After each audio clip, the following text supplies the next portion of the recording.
محترمہ فرزانہ اعجاز کے اردو کہکشاں چینل میں خوش آمدید۔ سماعت فرمائیں ہماری نئی کہانی زلزلہ۔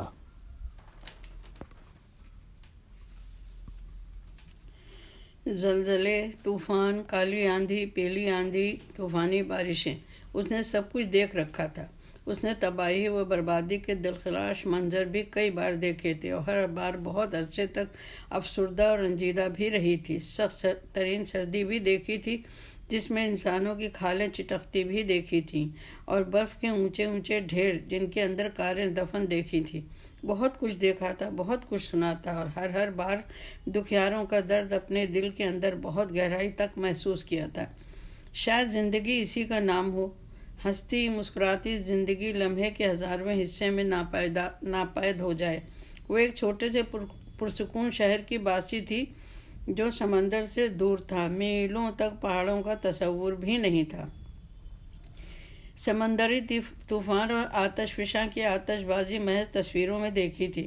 جغرافیہ کی کتابوں میں کاغذی دریاؤں اور پہاڑوں کا جال اسے بہت دلکش لگتا تھا۔ خاموش اور پرسکون، کوئی ہلچل نہیں۔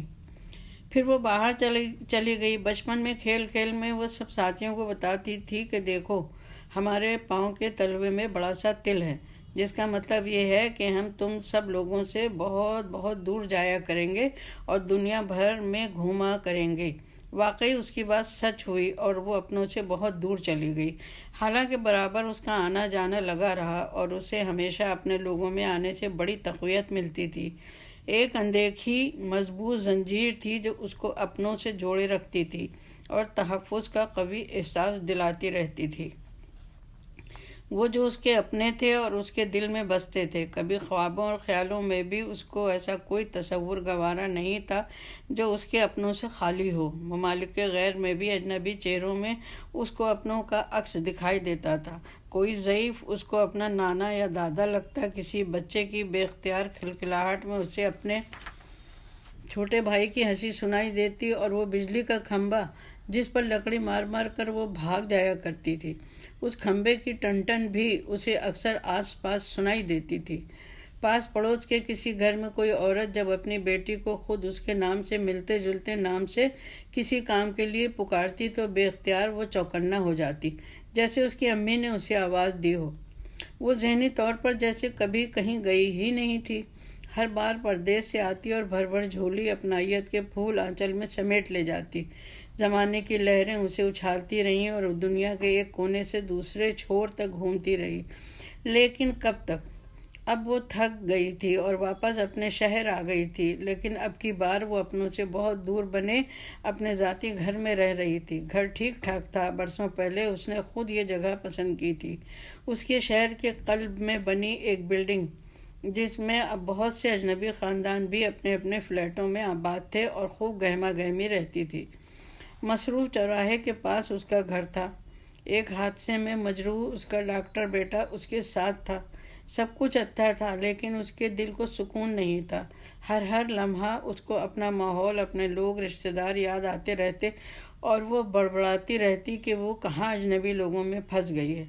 وہ تو بڑی خوش قسمت تھی کہ شادی کے بعد بھی اپنے محلے ہی میں رہی تھی، اپنے عزیزوں کے ساتھ، اپنے بڑوں کے آس پاس، لیکن اب نہ وہ بڑے رہے تھے اور نہ وہ گھر۔ بڑے دوسری دنیا میں جا بسے تھے اور گھر توڑے یا بیچے جا رہے تھے۔ اب وہاں بھی اجنبیوں کا ڈیرا جم رہا تھا۔ مٹھی بھر اپنے بچے تھے۔ جب کبھی وہ سب آپس میں مل بیٹھتے تو اچھا خاصا مجمع لگ جاتا تھا۔ اسے کبھی باہر کے لوگوں سے دوستی کرنے کی ضرورت نہیں پڑی تھی۔ اس کا دل دماغ اپنے شہر میں کسی غیر جگہ کو اپنا ماننے کو جیسے تیار ہی نہیں تھا۔ اس کو نئے گھر میں آئے 2 ماہ ہو چکے تھے۔ اس کے پڑوسی اچھے لوگ تھے، آتے جاتے سلام دعا ہو جاتی تھی اور بس۔ گھر کے اندر اس کی اپنی دنیا آباد تھی اور اس کے دل کے اندر اس کے اپنوں کا راج تھا۔ ایسا نہیں تھا کہ وہ بدمزاج تھی یا مغرور تھی، بس ابھی جیسے وہ شاک میں تھی۔ اس کا شہر تھا لیکن وہ اپنوں سے دور رہ رہی تھی۔ اس کا شوہر کسی دوسرے ملک گیا ہوا تھا۔ جب ایک صبح ہاتھ میں اپنی دوا کی گولیاں لیے اس نے تھرماس سے پانی گلاس میں انڈیلنا چاہا تو پانی گلاس کے بجائے ادھر ادھر گرنے لگا۔